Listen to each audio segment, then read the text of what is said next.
is nobody right now that is more untouchable and more looked at in a positive way than John Harbaugh with the New York Giants. This man can do no wrong, no matter what goes on up until this point, until they start playing football games. John Harbaugh is the guy, and everybody very, very excited to see what he's going to do with the New York Giants. So Ian O'Connor's been on this thing from the get-go with Chris Mara and John Harbaugh, and he was the guy that we would go to get updates on this story, and he sat down with John Harbaugh and got a lot of interesting tidbits out of him about this whole process and the coaching staff.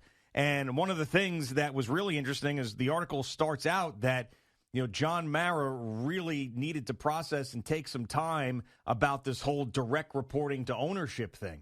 And the reason, and there's truth to the matter, that Harbaugh's agent was keeping the Titans involved in the conversations because they didn't know for a fact that John Mara was going to come back and say, okay, that he really was considering saying that we've done this a certain way, our entire organization, and we're not going to break that chain. So I give a lot of credit to John Mara for making different rules because this was that big of a hire. If this was another one of those coordinators who had never done it before, they would have kept it the same way. But this is what John Harbaugh wanted. He explained to John Mara what he wanted, and John Mara finally came back and said, that's it. You got a deal. Welcome to the New York Giants. Yeah, I kind of thought, I remember saying to you, we had one of those reports where the contract wasn't a done deal yet. We had kind of just assumed that John Harbaugh agreed to be the head coach of the Giants. And yet days were going by, and it was all about, crossing the T's, dotting the I's. And yet here we were 3, 4, 5 days later. Well, why isn't he the head coach of the Giants yet?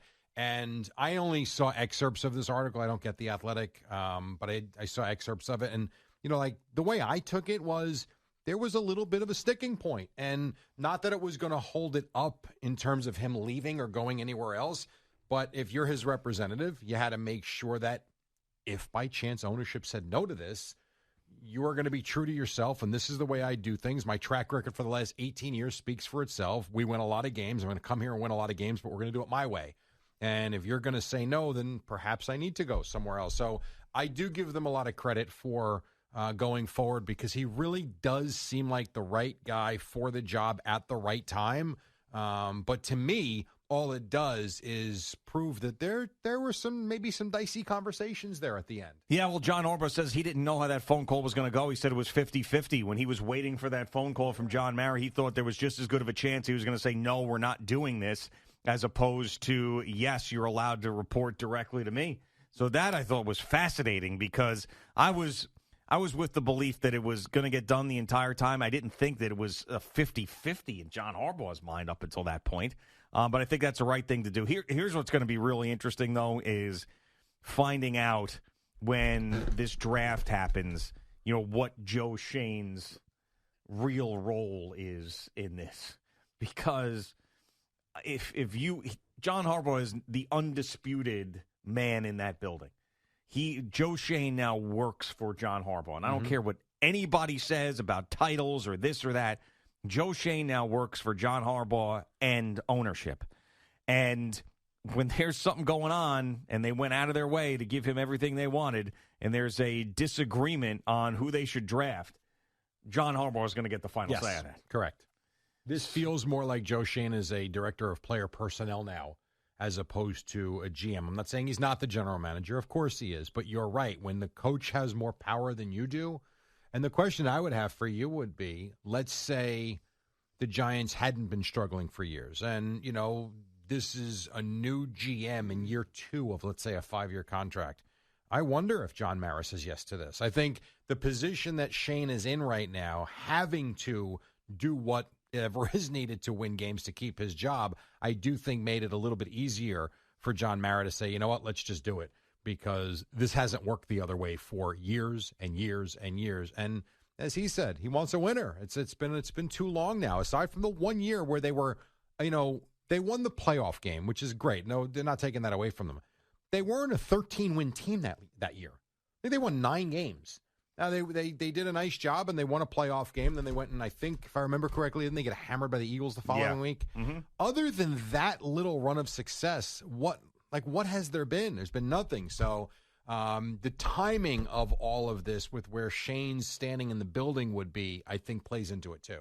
Yeah, and also Dawn Aponte was hired by the Giants, who is one of the well-respected people out there in front offices. I wonder, when a hire like that happens, who is like a head of football operations deal, and then you got John Harbaugh, who is directly reporting to the owner. I mean, doesn't it feel like we're getting into hey, Joe is here, and this is nice, and Joe's a part of this transition, but maybe at the end of next year, Joe's going to go somewhere else. Well, that's very possible, but a lot of that to me will depend on how does this season play out? How much input does he have in the draft? Are him and Harbaugh really working well together, and are they winning? Because while I agree with you, right now it kind of feels like the end, like he's still there, but if they go on and win 12 games this year and either win the division or they're in the playoffs and Harbaugh and him are getting along really well and their draft class was really good, don't fix what's not broken at that point. And to me, that's why the season for Joe Schoen couldn't be more important. It might not be for John Harbaugh because he's got, I would think, a long-term vision. But for Joe Schoen, 2026 is a big year for sure. And she's the Senior Vice President of Football Operations and Strategy, and she's reports to John Mara. John Harbaugh. Yeah, wow. I mean, but you're right, though. If Jackson Dart, who, I mean, we all felt like Brian Daboll liked Jackson Dart more than Joe Schoen did, but still, if Jackson Dart comes out and has a Pro Bowl season and they go to the playoffs and some of these other guys, let's say Abdul Carter, ends up being great, yeah. It needs to be some of the Joe Schoen draft picks, because this year that comes by, if they have a lot of people that are contributing as rookies, people are going to say that's a John Harbaugh effect. It's not the Joe Schoen effect. Yes, but they'll know inside the building. Yeah, like true. If Schoen convinces Harbaugh that one of these defensive players at Ohio State is a missing piece to the defense, and Harbaugh's like, you know what, go for it, and he turns out to be a stud and it completes the defense, that's a feather in his cap. And that's one where, like I say, if they're getting along and all of a sudden the draft class is really good and they're winning games, maybe you keep them around rather than go hire someone else that who knows what it turns out to be. So apparently Rex Ryan being the defensive coordinator for the Giants was a real thing, too, because in this article, John Harbaugh says in this interview with Ian O'Connor, that he spoke at length with Rex Ryan about the job. Now, I just thought that was like a courtesy thing when he was on with Evan Tiki and Sean about, wouldn't that be great? And I got a lot of respect for Rex and everything else. Apparently, they spoke a ton, and I'm sure he talked to him about the New York media and all of these things. But that would have just been just so amazing if Rex had come back and he was a member of that Giants coaching staff. And I know we wouldn't have heard from him as much as we hear from him now, even on TV, because they only speak once a week. But I'm annoyed that didn't happen because I didn't think it was a real thing until Harbaugh basically said that it was. Yeah, I'm with you. I thought that whole conversation with Evan, Tiki, and Sean was blowing smoke up their butt and just kind of saying what maybe fans wanted to hear. But I don't know when he says at length what that means. Was the conversation an hour? Was the conversation ongoing for a week? But it does sound like he gave Rex a chance, or was very curious and wanted to pique Rex's interest in possibly taking this job. Now, Rex is in a great spot on TV. I know he's a football coach, but he's in a great spot on TV. I would think if you're ESPN, you love having him because he makes headlines. Yeah. He's not afraid to say what he thinks. So to me, it's a win-win for him. The question would be, Rex has got to be around 60 at this point, I would think. Yeah, he's definitely into his 60s Probably. Now. If not here, are Rex's coaching days now over? If he doesn't latch on with John Harbaugh, he clearly isn't going to go be on Aaron Glenn's staff, and who knows how that goes. I don't know who else is hiring Rex Ryan at this point. I know there were some overtures in Dallas, possibly as defensive coordinator, but no one's hiring him as head coach at this point, I wouldn't think. And if he's comfortable in TV, that could be the long-term plan at this point. Yeah, and by the way, the John Harbaugh training thing, just like my training. Oh, it's what his beliefs are like my beliefs when it comes to training. Oh boy, Mondays circuit training, Tuesdays leg days. We know that. You always see me at the leg days, right? Wednesdays upper body days. Me and my upper body strength. Thursdays cardio, and Fridays are core emphasis. Let me ask you this. So I saw he gets up and he's in the building, in the facility at 4 a.m. Yeah. And my guess would be that's where he's working out early in the morning. I get up at 2:45. You get up at what time?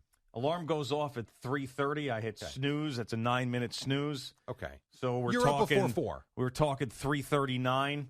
If I hit snooze twice, that's 18 minutes. That's 3:48. You clearly have the discipline, though, to get up every morning. Got no choice. Okay. If you had a high-paying job that didn't start till 6, 7 o'clock in the morning, would you have the discipline to get up and do it then? And I'm not saying even 4 o'clock. Let's say 5 a.m. I think every job, it's hard. I know I don't want to do this thing where I'm not giving you a direct answer. So, in short, yes. Especially because you're getting paid $20 million a year. Your name is out there. Everything that you do is going to be remembered.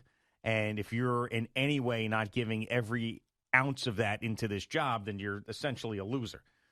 But I don't think just because someone shows up earlier, like he's coming in at 4 and Brian Dable came in at 6, that means that he's getting more done. Like, I still think there's a work smarter, work smarter as opposed to work harder type of thing that people talk about. But like it seems to me that that's almost like burnout territory. Overkill. When you're in at 4 and your day ends at 8 p.m. I mean, that's like overkill. I agree. My point was, I don't know that he's getting into football stuff until 6 or 7 o'clock in the morning, and I think he is having the discipline to take care of himself first. Oh, okay. That's what I meant. And I think you would have, if you wanted to, you would have the same, because we've all 5 of us have shown that we can get up in the middle of the night and do it. It's, for him, like, why not? I mean, these football coaches, they're out of their minds. I mean, this whole work 6 a.m. to 8 p.m. Doing what exactly? Yeah, film, scouting. How much film and how much? All right, that's fine. I'll grant you that. Then why is there a staff of 60? Yeah, that's a great question. I mean, and how come everybody doesn't win? Right. Or, like, I'm sure Brian Callahan put his time in Tennessee, yet they were a colossal failure on game day. Yeah, Evan's doing that where he's getting up early and going to the gym like at 6 o'clock in the morning. Well, he's here by 7. I mean, that's not going to last. That's a hard thing to keep doing. Yeah, it is. But I think when you get into a rhythm, and I think you get addicted to it. I mean, back in the day, you were addicted to the Peloton pretty good. It's kind of like, what's that phrase? The hardest part of ending is starting again. Once you stop, it's hard to get. Oh no! Going. See, I never was. I wouldn't say addicted to it. It was just one of those things that you felt like you had. I like when people talk about the runner's high and that stuff. I never experienced any of that. I thought you did with the bike. I hated that. Oh, I thought you enjoyed it. I hate working out, and I hated doing it when I was in good shape. I hated it. Even though climbing on that thing, I hated it. Even though you saw the difference in your body, you love the results. You hate doing it. But wasn't it some COVID boredom also? There was that too. Yeah. There was, absolutely. Well, I'm sure there was. I guess I misremembered it. I thought after he got into it and was really seeing results, I thought you and your wife were like fighting to get on the bike. No, I mean, it was just I didn't want to do it. I just did it. Because I felt like it was the right thing to do. But never once was like they get off there. They go, man, I feel great. I'm like, why the f? I'm like, this is horrible. And you were training for sweating the bike tour, right? Yeah, which I did twice, and I'll never do again. And I'll raise money for it. I've raised money for it every year. I'm not doing that again. That was another thing. I mean, I was happy when that was over. Right. I was miserable. Oh, no, I get that. Miserable. That's one thing you can ask me every year. There's no chance I'm getting myself involved in that. Going up that Verrazzano that year, that first year that I did it, with the cold and the wind and the rain. It sounds in your face, lovely. I mean, once it was done, I had this tremendous sense of accomplishment. I did. And that's part of it. But the pain that went into it totally outweighed the sense of accomplishment. That's fair. I mean, and when I get jealous of people like, oh, man, I go run for 5 miles and I get this runner's high. I feel horrible. I get sore. I'm tired. I'm freaking. Look at this. Look at how slow I am. And maybe you're like me. For me, running was punishment growing up. Running was. I just love when this guy blows right by me, and he's got to be like at least 10 or 15 years older than me. There we go. See? Right by me. That's how slow I was going. But I give you credit though. You didn't stop and get off the bike. No, I didn't. You kept going. You talk about that. Well, this is we had to stop here. This is where we took a but picture. That's different. We took a picture fine. up here. Yeah. But you didn't stop and walk the bike because you were exhausted. No. Then you say that guy was 10 years older. I told you. See, when look, I did that. There's the picture that we took right there. Yeah, that's With different. everyone else waiting for you. Yeah, everybody That's was waiting for okay. me. So no, what? There's some people that didn't make it. There were some people that didn't make it. I told you. I did that mini triathlon with Craig and Tracy back in the day, and I lost to a 91-year-old woman. She had a faster time than me. Wow. Uh-huh. That's true. Yeah, look Now, at this. that's because I almost died in the water, and I couldn't do the swim, but that's the way it was. I also didn't stop. When they came over and said, do we need to pull you out of the water, sir? I'm like, absolutely. If you would have pulled me out of that water, I would have never lived that one down. I said, nope. You just got to keep going. Yeah, the swimming is the hardest thing, right? Yeah, because it was the one thing I was not ready for.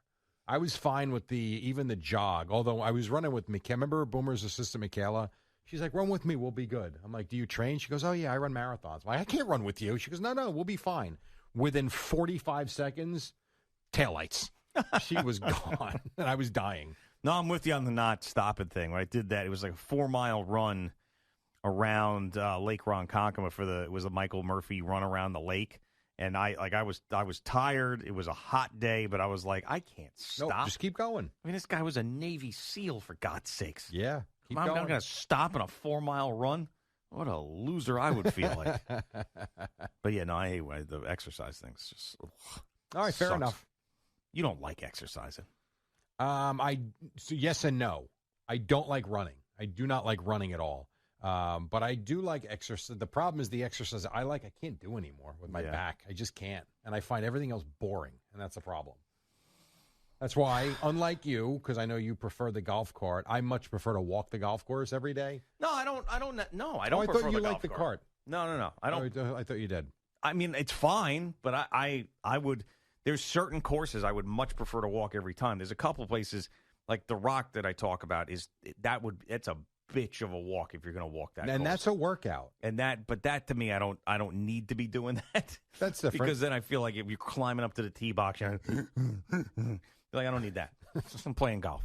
But like if the flat courses, like when we go to a couple, the two places at Boomers, I love walking those courses. Yeah. I think those are awesome. I do like the elevation. Not crazy, but I do like walk because you do feel. That's why you ever watch Peter Finch on YouTube? Yeah, of course. Yeah.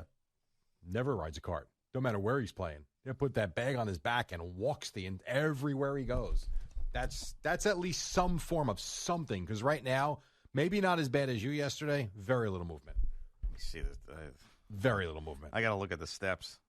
Yesterday? Yeah. I think I was only at 4,000. And I actually got out of the house. Oh, my God. You want to take a guess? All right, over, under 2,000. Under. Under 2,000? 1180. 1226. Wow. 1226. Yeah. And what time did you get up? Well, the girls had me up at 6:30, and then I went back to sleep. And 882 of those steps came from 6 to 7 when I took the garbage out. So if you take that 882 away. 400 steps for the day? Yeah. Wow. Yep. Told you. Sure you didn't have that bedpan? Told you. Wow. Yep.